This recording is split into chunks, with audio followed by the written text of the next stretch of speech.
নমস্কার সবাইকে। শম্পার পাঁচফোড়নের গল্প রান্নাঘরে আপনাদের স্বাগত জানাই।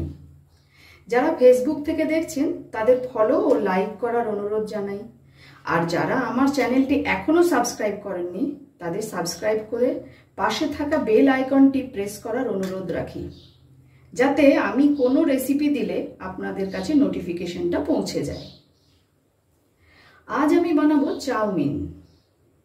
এখানে আমি কোনো সস ও চাউমিন মশলা ব্যবহার করব না। এরকম চাউমিন খেতে কিন্তু খুব সুস্বাদু হয়, একবার অন্তত বাড়িতে বানিয়ে দেখতে পারেন। আমি গ্যাসে কড়াই বসিয়ে দিয়েছি। এবারে কড়াইয়ের মধ্যে দিয়ে দেব জল, চাউমিনটা সেদ্ধ করার জন্য।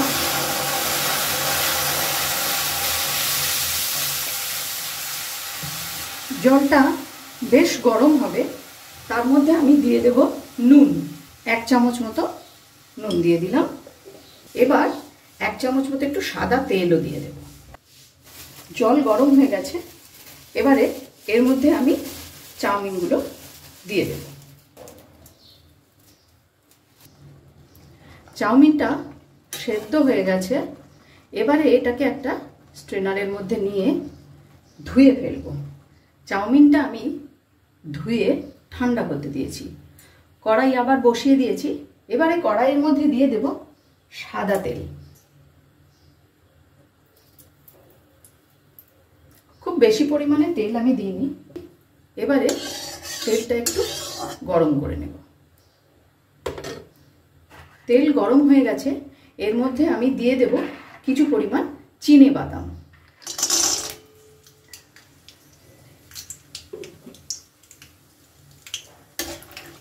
চিনে বাদামটাও একটুখানি ভেজে নেব।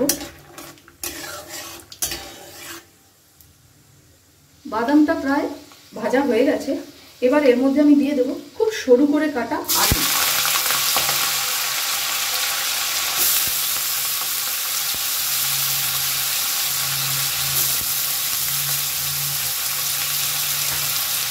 আলু দিয়ে খুব সুন্দর করে এবার আমি ভেজে নেব।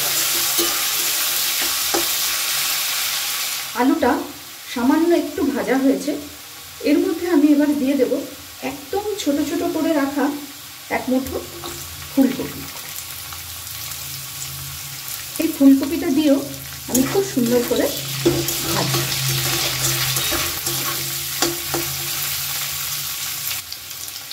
আলু, ফুলকপি, বাদাম মোটামুটি ভাজা হয়ে গেছে। এবার এর মধ্যে দিয়ে দেব খুব পাতলা করে কাটা একটুখানি ক্যাপসিকাম।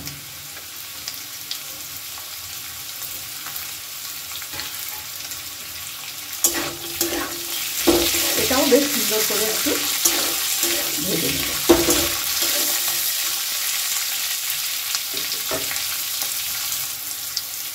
আলু, ফুলকপি, বাদাম, ক্যাপসিকাম মোটামুটি ভাজা হয়ে গেছে। এর মধ্যে আমি দিয়ে দেব 1 চামচ মতো নুন।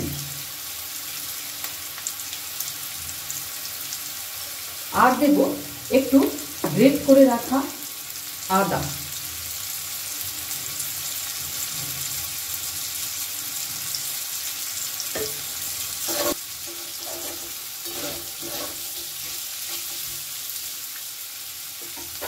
এবার দেব 2টো পাকা লঙ্কা কুচি করে রাখা।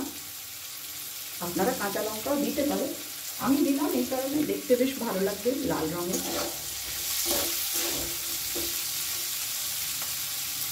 এবার গ্যাসের ফ্লেমটা আমি লোতে করে চাউমিনটা দিয়ে দেবো আস্তে আস্তে।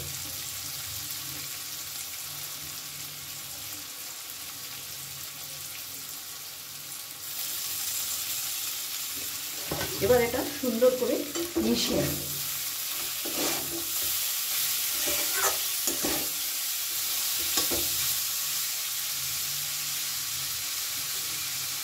আর একটু বাকি আছে, এবার সেটুকু দিয়ে দিলাম।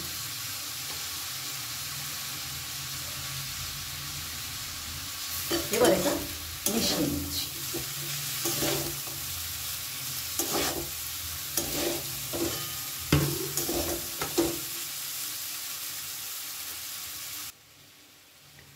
সবকিছু কিছু চাউমিনটার সাথে খুব সুন্দর করে মিশিয়ে একটু ভাজা ভাজা মতো করে নিচ্ছি। এখন এর মধ্যে দেব সামান্য একটু বিট নুন, দেব একটু গোলমরিচের গুঁড়ো, আর দেব একটু চাট মশলা।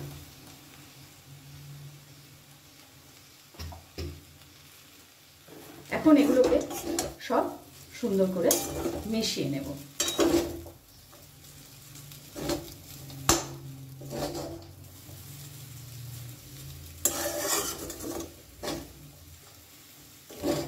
আপনারা চাইলে এর মধ্যে ডিম দিতেও পারেন, নাও পারেন। আমি একটু ডিম দিয়েই এটা বানাচ্ছি। ডিমটা পরে আমি ভেজে এর উপরে ছড়িয়ে দেব। চাউমিনটা কিন্তু এই সমস্ত রকম সবজির সাথে সুন্দর করে ভাজা ভাজা হয়ে গেছে।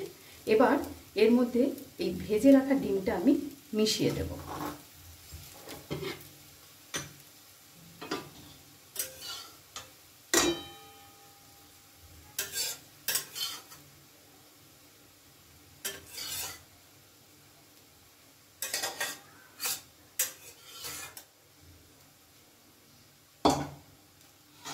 এবার সব কিছু একসাথে আমি সুন্দর করে মিশিয়ে নিচ্ছি।